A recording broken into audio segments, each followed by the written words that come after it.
नमस्कार दोस्तों, list learning academy के ऑफिशियल यूट्यूब चैनल पर आपका स्वागत है। एमसीक्यू सीरीज जो हमने शुरू की है उसी को आगे बढ़ाते हुए आज कुछ नए क्वेश्चन डिस्कस करेंगे। आप सभी लोगों से गुजारिश है कि ज्यादा से ज्यादा हमारे लिस्ट लर्निंग एकेडमी के चैनल को शेयर कीजिए और हमारी वीडियोस को लाइक कीजिए, कमेंट कीजिए और ज्यादा से ज्यादा अपने जो लिस्ट एस्पिरेंट है उनके बीच भेजिए ताकि उन्हें भी आगामी भर्तियों में बेनिफिट मिल सके। क्वेश्चन सीरीज जो है उसको शुरू करते हैं। लास्ट क्लास में हमने 24 क्वेश्चन डिस्कस किए थे। अभी उसी कड़ी को आगे बढ़ाते हुए आगे के जो क्वेश्चन है उनको देखते हैं। सबसे पहले स्क्रीन पे 25 number question, vocabulary in A database is controlled by. तो डेटाबेस में शब्दावली किसके द्वारा नियंत्रित की जाती है? Thesaurus file, dictionary files, standard files या अथॉरिटी फाइल्स? इसका जो राइट आंसर है वो है ऑप्शन नंबर बी। और बी में क्या क्या है? Third and fourth. ठीक है, तो एंड अथॉरिटी फाइल्स ये दोनों जो है आपके आंसर है। चलते हैं नेक्स्ट क्वेश्चन की ओर। Limitation of bibliometric is are. तो बिब्लियोमेट्रिक की जो सीमाएं हैं वो कौन कौन सी हैं? देख लीजिएगा। Analysing research and development trends, describing text not necessarily meaning and context, identifying the active areas of research, citation Beas. देखिएगा, इसका जो राइट आंसर है वो है ऑप्शन नंबर बी। और बी में क्या क्या है? First and third. चलते हैं हमारे नेक्स्ट क्वेश्चन की ओर। देखिएगा,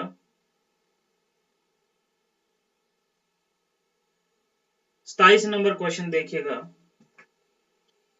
कि पुस्तकालय की पत्रिका अनुभाग में एक दिन में अलग अलग समय पर आगंतुक व्यक्तियों की संख्या के बारे में डाटा एकत्र करने की तकनीकों की पहचान करें। पहला क्या है? प्रश्नावली, questionnaire, interview, observation, library records. इसका जो सही आंसर है वो है ऑप्शन नंबर सी। और ऑप्शन नंबर सी में क्या है? थर्ड एंड फोर्थ ऑप्शन, मतलब ऑब्जर्वेशन और लाइब्रेरी रिकॉर्ड जो है हमारा आंसर होगा। चलते हैं नेक्स्ट क्वेश्चन की ओर। 28 नंबर क्वेश्चन देखिए, which of the following are prohibited under copyright. Copyright के तहत निम्नलिखित में से कौन निषेध है?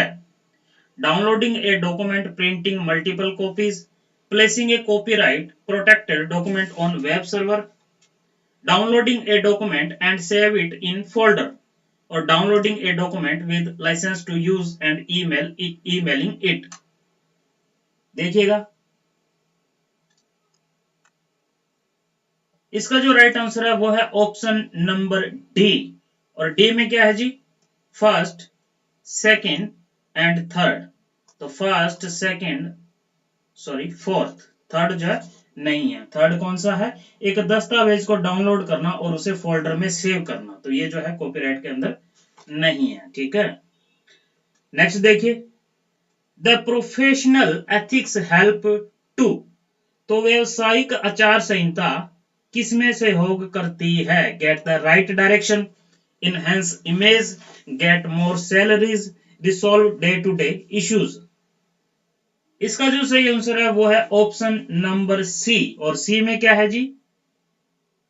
सी में देख लीजिएगा क्या है? First and second, get the direction and enhance image. Next question देखिए,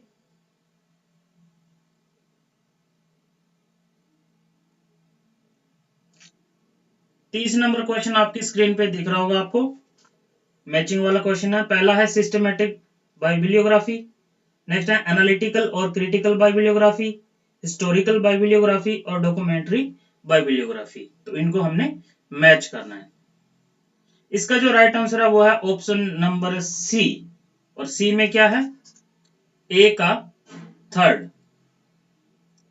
ए का तीसरा, और बी का सेकंड, सी का फोर्थ और डी का फर्स्ट।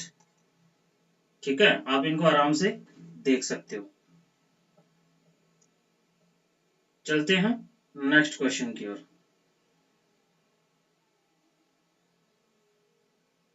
फिर मैचिंग वाला क्वेश्चन है, क्या है? Enrolment of students in a university, विश्वविद्यालय में विद्यार्थियों का नामांकन।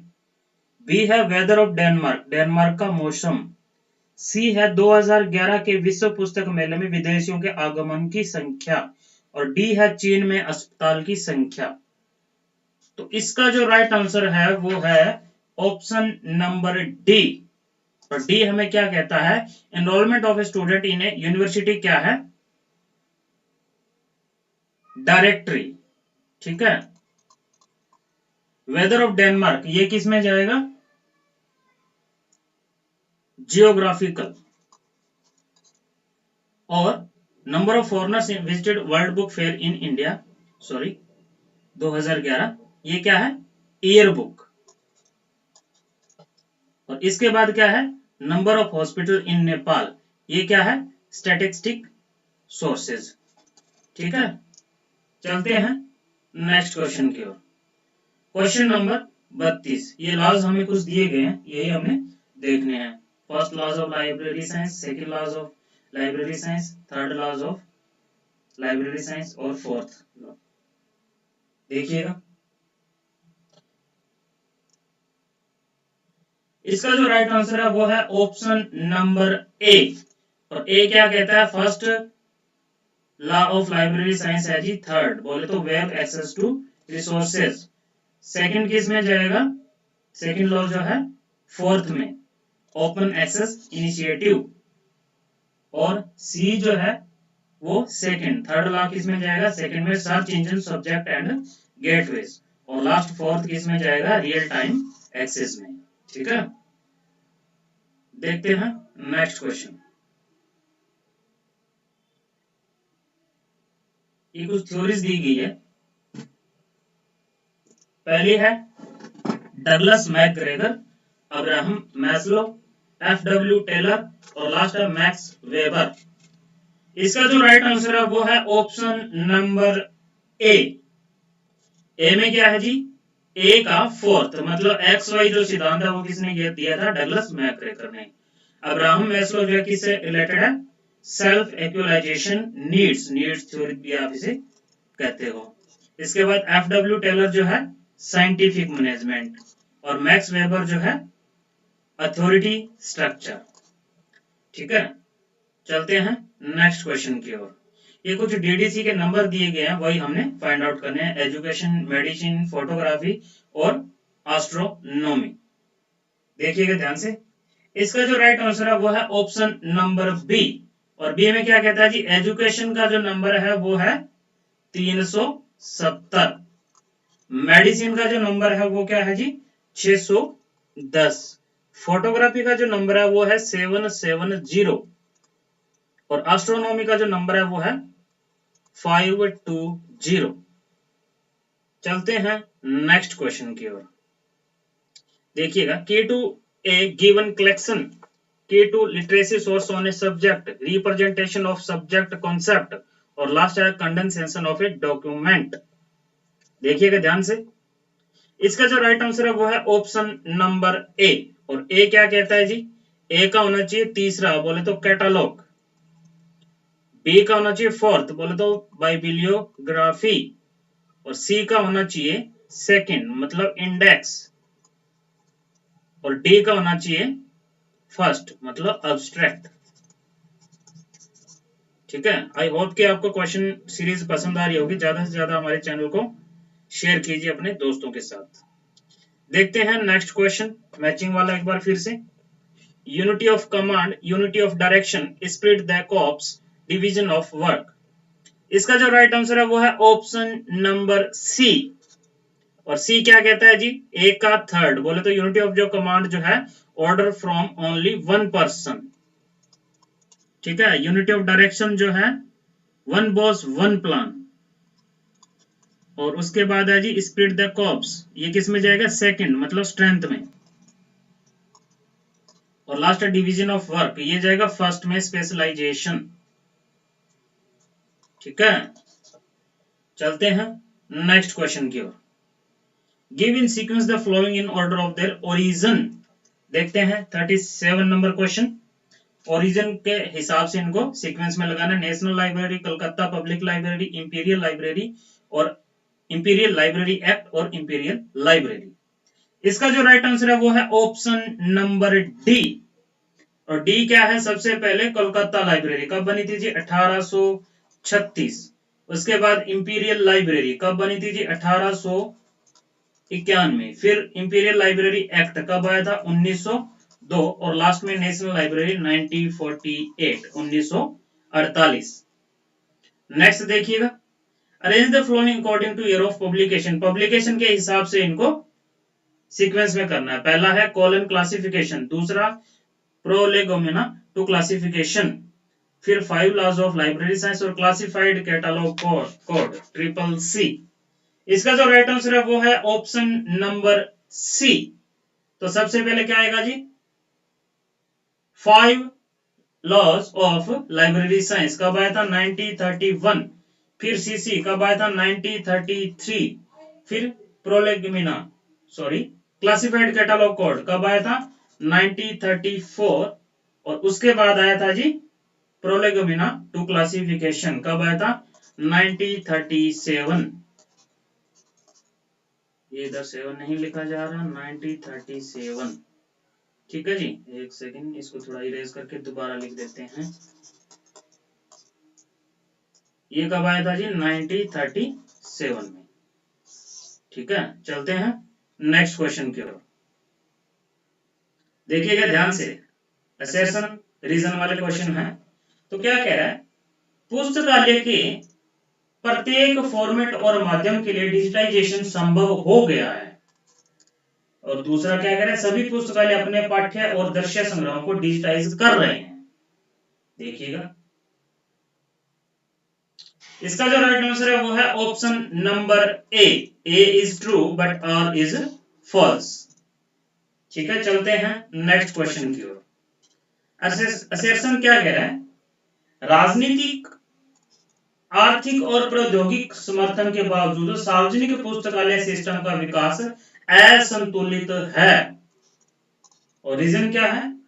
सार्वजनिक पुस्तकालय पूर्णतः उपकर और कर राशियों पर निर्भर करते हैं। इसका जो राइट आंसर है वो है ऑप्शन नंबर सी। और सी क्या है? A is true but R is false. Assertion जो है सही है, लेकिन रीजन जो है गलत है। क्या है जी? गलत है। नेक्स्ट क्वेश्चन देखिएगा 41। भारत के पुस्तकालयों में भुगतान करो और इस्तेमाल करो, पे एंड यूज को स्वीकार नहीं किया गया। और इसका रीजन क्या दिया गया है? कि जी पुस्तकालय स्टाफ उत्पाद विकास और प्रोन्नति के लिए अपेक्षित अनिवार्य योग्यताएं नहीं रखता है। पुस्तकालय स्टाफ उत्पाद विकास और प्रोन्नति के लिए अपेक्षित अनिवार्य योग्यताएं नहीं रखता है। तो इसका क्या है जी? A, both R true. A and R both true. ठीक है, नेक्स्ट क्वेश्चन देखिएगा। Library science profession in India enjoys the status at par with medical, legal and management professions। Bharat में ग्रंथालय विज्ञान व्यवसाय को चिकित्सा, विधिक और प्रबंधन व्यवसायों के अनुरूप प्रतिष्ठा प्रदान है। नेक्स्ट क्या है? S R Ranganathan contribution and technique for Indian librarianship secured a status to the profession. भारतीय पुस्तकालय अध्यक्षता के लिए एस आर रंगनाथन के योगदान और शिक्षाओं से इस व्यवसाय का स्टेटस सुनिश्चित हुआ है। इसका जो राइट आंसर है वो है ऑप्शन नंबर बी। और बी में क्या दिया गया है? A is false but R is true. ठीक है, तो भारत में ग्रंथालय विज्ञान व्यवसाय को चिकित्सा, विधिक और प्रबंधन व्यवसायों के अनुरूप प्रतिष्ठा प्रदान है। ये क्या है जी? पूर्णतः गलत है। ठीक है, चलते हैं नेक्स्ट क्वेश्चन की ओर। असर्शन क्या कह रहा है? In conducting research social sciences are not considered at par with natural sciences. शोध के लिए समाज विज्ञान को प्राकृतिक विज्ञान के सममूल्य नहीं माना जाता। और रीजन क्या है? Research in social science can't be performed so rigorously as can be in natural sciences. समाज विज्ञान में शोध उतने परिश्रम से नहीं किया जा सकता है जितना कि प्राकृतिक विज्ञान में। तो इसका जो राइट आंसर है वो है option number A, both A and are true, दोनों सत्य हैं। चलते हैं नेक्स्ट क्वेश्चन की ओर। Research starts in mind first and then in laboratories. शोध पहले मस्तिष्क से आरंभ होता है, बाद में प्रयोगशालाओं में। और रीजन क्या दिया गया है? Systematically conducted research leads to generalisation. व्यवस्थित रूप से संचालित शोध सामान्यकरण की ओर प्रेरित करता है। पहला सही लग रहा है अभी, दूसरा भी देख लो। इसका जो राइट आंसर है वो है option number C, both A and are true, दोनों ही सत्य हैं। चलते हैं नेक्स्ट क्वेश्चन की ओर। Systematic and efficient use of statistical tools in research helps in precise interpretation of research results। और रीजन क्या, शोध में सांख्यिकी उपसर्गों के व्यवस्थित और प्रभावी प्रयोग से शोध परिणामों की संक्षिप्त व्याख्या करने में सहायता मिलती है। शोध में सांख्यिकीय उपसर्गों के व्यवस्थित और प्रभावी प्रयोग से शोध परिणामों की संक्षिप्त व्याख्या करने में सहायता मिलती है। और रीजन क्या है? Statistical tools can not give specific explanations of the data. सांख्यिकी उपसर्गकारों से डाटा का विशिष्ट स्पष्टीकरण प्राप्त नहीं होता। इसका जो राइट आंसर है वो है option number A, both A and are true. I hope कि आपको हमारी ये एमसीक्यू सीरीज पसंद आ रही है। ज्यादा से ज्यादा हमारे लिसन लर्निंग एकेडमी चैनल को सब्सक्राइब कर लीजिए और अपने दोस्तों के साथ शेयर कीजिए, ताकि आगामी भर्तियों की जो बेहतरीन प्रश्न श्रृंखला है वो आप लोगों के बीच हम लेकर आ सकें। लिसन लर्निंग एकेडमी के साथ जुड़े रहने के लिए आपका धन्यवाद। मिलते हैं नेक्स्ट क्लास में कुछ और बेहतरीन क्वेश्चन लेकर आपके साथ।